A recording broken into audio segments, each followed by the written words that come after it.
Hi guys, আসসালামু আলাইকুম। কেমন আছো সবাই? আশা করি সবাই ভালো আছো। আর তোমাদের দোয়ায় আলহামদুলিল্লাহ আমিও কিন্তু অনেক ভালো আছি। তো বরাবরের মতো আরও একটি ব্লগ ভিডিও নিয়ে তোমাদের সামনে হাজির হয়ে গেলাম। তো আজকের ব্লগটা পুরোটা দেখো, আই হোপ তোমাদের ভালো লাগবে। আজকের ব্লগটা আমি স্টার্ট করেছি সকাল 10:30 থেকে। আজকে সকালে তোমাদের ভাইয়া একেবারে নাস্তা করে তারপর হচ্ছে কাজে গেছে। তো এটার জন্য কিন্তু সকালে আর কোনো রকমের কোনো ভিডিও করি নাই, কাজে ব্যস্ত ছিলাম। একা থাকতে তো দেখা যাচ্ছে যে ভিডিও করি, তারপরে হচ্ছে নাস্তা বানাই, মানে একটু লেট হলেও সমস্যা হয় না। আর তোমাদের ভাইয়া থাকলে তো তাড়াতাড়ি খাবারটা দিতে হবে, তো তার জন্য আর একবারে শুরু করেছি। একেবারে এই ব্লগটা তোমাদের সাথে শেয়ার করছি একেবারে দুপুরে যে রান্নাবান্না করব, মানে সেই প্রিপারেশন থেকে। তো আমার কাটাকুটি পরে আমি সব রান্নাঘরে রেখে এসেছি, আর ভাতটা বসাই দিছি, ভাতটা হচ্ছে। আর এদিকে হচ্ছে আজকে এই রুমের চাদরটা আমি চেঞ্জ করে দিব। এই রুমের চাদরটা না অনেক দিন হয়েছে বিছানো হয়েছে, এই রুমে থাকা হয় না, তো এটার জন্য আর বেশি এই রুমের চাদরটা চেঞ্জ করা হয় না। তো আজকে ভাবলাম যে না, একটু চেঞ্জ করে দিই, কারণ অনেক দিন হয়েছে তো দেখা যাচ্ছে একটু নোংরা নোংরা হয়ে গেছে। কারণ যেহেতু ছোট বাচ্চা আছে, এই রুমেও থাকি ওই রুমেও থাকি, বাট এই রুমে না একটু কম থাকা হয় ওই রুমের থেকে। কারণ কি, তোমাদের ভাইয়া আসলে এই রুমে আর থাকা হয় না, ওই রুমেই থাকা হয়। আর এই রুমে সারাদিন আমি আর আমার পুচকুসোনা মাঝে মাঝে এখানে থাকি, ভিডিও করি, তারপরে হচ্ছে এক একটা খাবার টাবার খাই। এই হচ্ছে আমাদের এই রুমে থাকা। আর না হলে আমরা যে রুমে টিভি সেই রুমেই থাকি। আর আমাদের এখানে হচ্ছে 3টা রুম। আমাদের এটা 2টা রুম, আর একটা হচ্ছে এই মানে রান্নাঘর, সেটাও কিন্তু বড়। তো যাই হোক, চাদরটা বিছানোর পরে আমি এখানে চলে আসলাম। এই যে দেখো, পেঁপে কেটে নিচ্ছি, আর এখানে হচ্ছে আলু ধুয়ে নিচ্ছি, আলু ভর্তা করব, আর হচ্ছে পেঁপে দিয়ে ডাল দিয়ে রান্না করব। আর এদিকে দেখো কতগুলো আজকে কাপড় চোপড়, এগুলো সবই হচ্ছে আজকে ধুয়ে দিব। আজকে হচ্ছে সকালের খাওয়া দিয়েই ব্লগটা স্টার্ট করে দিলাম। আর এখন হচ্ছে সকাল বাজে 10:30টার মতো। আর এখন হচ্ছে দেখো, আমি ভাত নিছি, গরম গরম ভাত, আর সাথে হচ্ছে পেঁয়াজ মরিচ আর সরিষা তেল দিয়ে ভর্তা বানাইছি। সেটা দিয়েই হচ্ছে আজকে ভাতটা খাবো, মানে এত টেস্টি, আমি মানে আমার কাছে খুবই মানে লোভনীয় লাগতেছে। তো যাই হোক, আমার না এটা খুবই পছন্দের খাবার। হ্যাঁ, তো তোমরা পুরো ব্লগটা দেখতে থাকো, মানে দেখতে থাকো, ভালো লাগবে তোমাদের। ওকে, চলো খেয়ে নিই, তারপর হচ্ছে তোমাদের সাথে আবারও গল্প করবো। ওকে, তারপর আমি রান্নাঘরে চলে আসলাম। আর এদিকে দেখো, পেঁপে টেপে সব কিছু কিন্তু নিয়ে নিছি ধুয়ে, ডালটাও ধুয়ে নিছি। আর এখানে কথা বলতে বলতে আমি কিন্তু আলু সিদ্ধটা দিয়ে নিছিলাম যখন আমি ভাত খাইছি। আর তোমরা দেখছোই যে ভাত খাইছি আজকে হচ্ছে আমি পেঁয়াজ আর শুকনা মরিচ আর হচ্ছে তেলের যে একটা ভর্তা হয় সেই ভর্তাটা দিয়ে।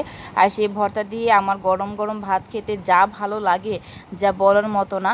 আমার কাছে কিন্তু অনেক ভালো লাগে। তো আমি কিন্তু প্রায়ই দেখবা যে আমি এই ভর্তাটা দিয়ে হচ্ছে ভাত খাই। তো দেখো, এদিকে কথা বলতে বলতে আমি কিন্তু ডালটা কষাই নিচ্ছি। আমি হচ্ছে মুসুরি ডাল আর পেঁপে এই দুটো একসাথেই কষাবো, কারণ দুটোই দেখা যাচ্ছে একটু বলতে সময় লাগবে। তো এটার জন্য দুটো একসাথেই কষাই নিব। আর এই ডালটা না তোমাদের ভাইয়া খুবই পছন্দ করে, বাট আমি এতটা পছন্দ করি না।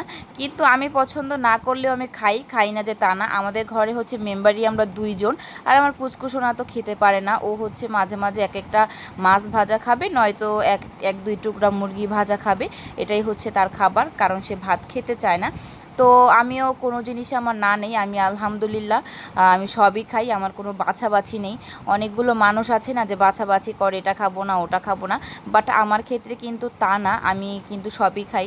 তো এই দেখো, আমি কিন্তু কথা বলতে বলতে রান্না করতে করতে এদিকে কিন্তু কাপড় চোপড়গুলো নিতে এসেছি। এগুলো কিন্তু সকালে শুকা দিয়েছিলাম, তো এগুলো গরম হয়ে গেছে, এগুলো নিয়ে যাব। কারণ এগুলো নিয়ে যেতে যেতে আমি আবার কাপড় চোপড় ধুচ্ছি ওখানে, সেগুলো মেলে দিব, তো আগেই তারটা খালি করে নিলাম। আর এদিকে দেখো, আমার ডালটাও এই অবস্থায়, আমার ডালটা আরেকটু হবে। তো এই যে দেখো, আমি কিন্তু কাপড় চোপড়গুলো কিন্তু ধুয়ে নিছি। আর আমাদের কিন্তু ছাদ রয়েছে, কিন্তু আমি ছাদে উঠি না, আমার ভয় লাগে, কারণ ওই যে সিঁড়িগুলো না কেমন যেন ওই যে সোজা সোজা টাইপ সিঁড়ি, তো এটার জন্য আমি আর উঠি না, আমার ভয় লাগে, আমি এখানেই মেলে দিই। তো এদিকে দেখো, যে চাদরটা চেঞ্জ করেছিলাম সেটাও হচ্ছে ধুয়ে দিছি। তারপর হচ্ছে আমাদের অনেকগুলো জামা কাপড় ছিল, সেগুলো ধুয়ে দিছি। তারপরে পুচকুসোনার কিছু হিসু করার খাতা ছিল, সেগুলোও ধুয়ে দিছি। পুচকুসোনা যে রাতে শিশু, তো আমি না, ও যে হিসু করার খাতাগুলো, এগুলোও কিন্তু আমি প্রতিদিন ধুয়ে দিই, এগুলো কিন্তু আমি রাখি না। আর এই দেখো, আজকে কিন্তু আমি ঘরটাও মুছে নিচ্ছি। আজকে একবারে সব কিছু ক্লিন করে সব পরিষ্কার করে নিচ্ছি, আজকে একটু কাজ করার সময় পাইছি। হাই হাই গাইস, চলে আসলাম একেবারে মানে বিকেলবেলা 4টা 4:30টার মতো বাজে কাছাকাছি। তো দুপুরে খাওয়া দাওয়ার পরে ঘুমাইছিলাম মা আর ছেলে, আমিও যদিও তেমন ঘুমাই নেই, পুচকুসোনা ঘুমাইছে। তো এখন একটু হালকা পাতলা একটু রেডি হয়ে নিছি। এখন হচ্ছে যাব ওর দাদু বাসায়, ওই যে দাঁড়ায় আছে উনি, আমার পুচকুসোনা আমার জন্য ওয়েট করতেছে, যা কিছুক্ষণ মানে থাকার পরে তারপর আবার চলে আসবো। তো চলো আমার সাথেই থাকো। তারপরে এই তো দেখো মা ছেলে বের হয়ে গেলাম। আর এই যে দেখো আমার পুচকুসোনা আগেই পাউডার তারপরে সোন এগুলো দিয়ে হচ্ছে রেডি হয়ে গেছে, মুখে এখনও সাদা সাদা লেগে আছে। সে তো দাদু বাড়ি নানু বাড়ি যাবে বলতে একবারে অজ্ঞান, খুবই খুশি হয়। আর এই যে দেখো আমিও হচ্ছে বের হয়ে গেছি, দুই মা ছেলে একটা রিক্সা নিয়ে নিয়েছি, আমরা কিন্তু যাচ্ছি মজা করতে করতে। মানে খুব ভালোই লাগছিল, মানে এতটা ভাল লাগে ওর যা বলার মতো না। তারপরে যে দেখো বাসায় এসে গেছি। তো আমরা বাসায় আসছি হচ্ছে 7টার দিকে, 7:30টার দিকে। আর এই দেখো একটা কাপড় নিয়ে আসছি, এটা দিয়ে হচ্ছে একটা সালোয়ার বানাবো। তো এটার জন্য এই কাপড়টাও নিয়ে আসছি, এটা হচ্ছে ডার্ক ব্লু যেটাকে বলে। আর এদিকে দেখো রাতের তো দেখেছোই যে দুপুরে আজকে ডাল দিয়ে পেঁপে দিয়ে রান্না করেছি, আর হচ্ছে আলু ভর্তা বানিয়েছিলাম, তো তার থেকে কিছুটা রয়ে গেছে। আর এখানে হচ্ছে রাতের জন্য আলু ভাজতেছি। আর এটাই হচ্ছে আজকের ব্লগ, এই পর্যন্তই। তো সবাই ভালো থাকো, আমার জন্য দোয়া করো। ব্লগটা কেমন লাগলো অবশ্যই কমেন্টস করে জানাবা। আর